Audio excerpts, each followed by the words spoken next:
Hi, my name is Amanda Stallman, and I'm the Education Coordinator at Bur Oak Land Trust.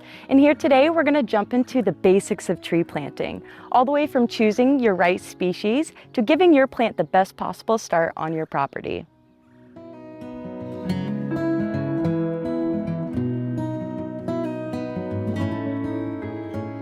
Before you get your hands dirty, let's talk tools. You'll need a few items to keep yourself safe, such as gloves and closed-toed shoes.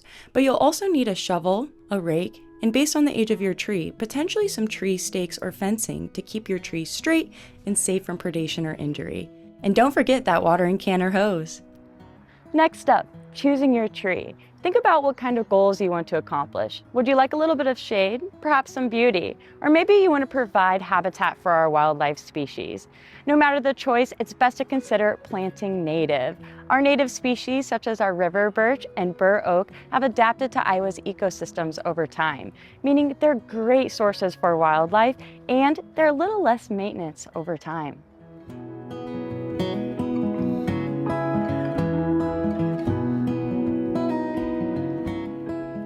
Now, where to plant? Take a really good look at your property. Are there any wet or low-lying areas? You might want to consider a swamp white oak. Or are there any structures you want to protect long-term? Think about the process as you plant. Super important. Before you dig, make sure to call 811 to locate your underground utilities. Look for those colored spray lines, and remember, safety first.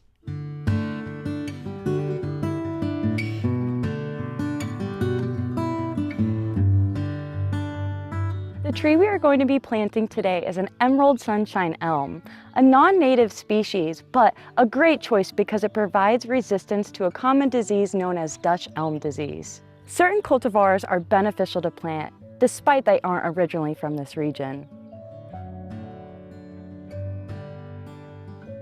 Start by digging your hole twice as wide as your container, but just as deep as your root ball.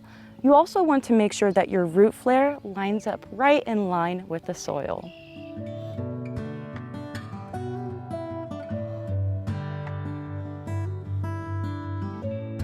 You can test if you created the appropriate size hole by placing your tree with its container still attached in the hole. If your tree comes in a fabric container, make sure to remove it completely. Some fabrics aren't biodegradable and can cause harm to your tree. Check for circling roots. Those need to be loosened with a knife or your hands so the roots can grow outwards and not in a tight spiral. Backfill your hole with the soil that you originally dug out. There's no need for any fancy amendments.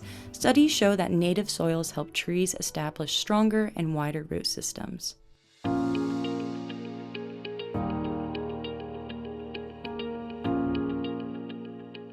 Mulch is a great tool to keep the moisture in and the weeds out, but you want to make sure that as you apply the mulch around your tree to avoid piling up against the trunk. Remember, we want to make sure it's a donut shape instead of a volcano. For the first 2 years after planting your new tree, make sure to water your plant about once a week, more during the hot spells, and keep an eye out for signs of disease or pests such as wilting, leaf spots, or even holes. This could mean it's time to call an expert.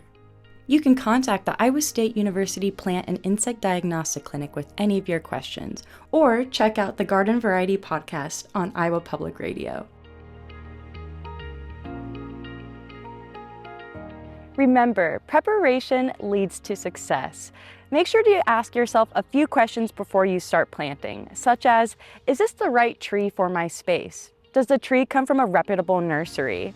Do I have a plan to protect this tree and water it over time? If you answered yes to all of those questions, then you are ready to plant. I want to thank you for watching today and happy planting.